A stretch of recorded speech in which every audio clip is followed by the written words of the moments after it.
যশোরের চৌগাছা উপজেলা স্বাস্থ্য কমপ্লেক্স চিকিৎসক ও জনবল সংকট নিয়ে কথা বলতে আমাদের সঙ্গে রয়েছেন উপজেলা স্বাস্থ্য ও পরিবার পরিকল্পনা কর্মকর্তা ডাক্তার মোহাম্মদ আহসানুল মিজান রুমি। ডক্টর মোহাম্মদ আহসানুল মিজান রুমি চৌগাছা উপজেলা স্বাস্থ্য কমপ্লেক্সে মোট 221টি অনুমোদিত পদের বিপরীতে বর্তমানে প্রায় 130 জন কর্মরত রয়েছেন। চিকিৎসা সহ বিভিন্ন গুরুত্বপূর্ণ পদে বর্তমানে কতটি পদ শূন্য রয়েছে এই বিষয়ে আমাদের দর্শকের উদ্দেশ্যে কিছু বলেন। জনবলের সংকট আছে। আমাদের মোট ডাক্তারের পদ আছে প্রথম শ্রেণীর 43 জন, তার ভিতরে 25 জন কর্মরত, 18 জন শূন্য আছে। এর ভিতরে 2 জন মানে আনঅথরাইজড অ্যাবসেন্ট আছে।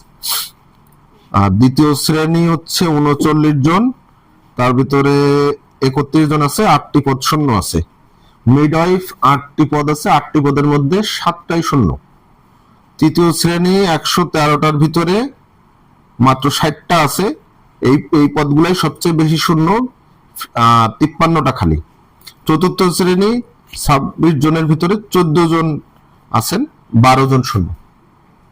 মোট 221টা পদের ভিতরে 130 জন কর্মরত আছেন আর শূন্য আছে 91টা পদ। চৌগাছা উপজেলা স্বাস্থ্য কমপ্লেক্সের সার্বিক সেবার মান, রোগীর চাপ এবং চিকিৎসক সংকট নিয়ে কথা বলতে আমাদের সঙ্গে রয়েছেন হাসপাতালের আবাসিক medical officer RMO doctor Sumaiya Parvin. Doctor Sumaiya Parvin, রোগীদের অভিযোগ সকাল থেকে হাসপাতালে এসে অনেকে ঘন্টার পর ঘন্টা অপেক্ষা করতে হয়। অনেক সময় নির্ধারিত সময়েও চিকিৎসকের দেখা পাওয়া যায় না। এই বিষয়ে আপনার মন্তব্য কি? বর্তমানে হাসপাতালের যে জটিলতাগুলো আমরা ফেস করছি সেটা নিয়েই আমি একটু বলতে চাচ্ছি। আমাদের এখানে জনবলের সংকট আছেই, এবং আমাদের এখানে উপজেলার বাইরে থেকে যেমন মহেশপুর, ঝিকরগাছা, যশোর সদর উপজেলা, সারসা, কোটচাঁদপুর, এরকম অনেক জায়গা থেকেই এখানে রোগী ডাক্তার দেখাতে আসেন, চিকিৎসকের পরামর্শ নিতে আসেন। তো সেই হিসাবে আমাদের এখানে দেখা যায় যে প্রতিদিন ইনডোরে ভর্তি থাকে প্রায় এভারেজে 120 থেকে 25 বলতে পারি আমরা, এবং সর্বোচ্চ আমাদের এখানে 150-এর উপরেও পেশেন্ট ভর্তি থাকে। আমাদের হসপিটালে প্রতিদিন গড়ে 125 থেকে 130টা রোগী ভর্তি থাকে, এবং আউটডোরে 400 থেকে 500 রোগী প্রতিদিন দেখা হয়। সকাল 8টায় আসিছি, এখন 1টা বেজে গেছে, এখন রোগীর দেখায় বাড়ি যেতে পারি। এখন 1টা বাজে গেছে।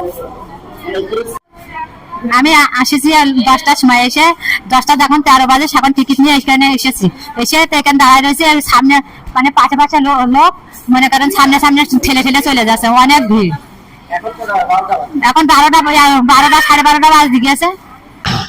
ডাক্তার উপরে গিয়েছে, আমরা কতক্ষণ বসে থাকি এখানে, একটা ডাক্তারও নেই এখানে। আমরা হসপিটালে রুগী দেখাতে আইছি, ডাক্তার এখান থেকে ইমার্জেন্সি দেখতে অনলি হসপিটালে একটা ডাক্তার, ঠিক আছে, আর ডাক্তার নেই। আমরা এখন কি করবো বলেন?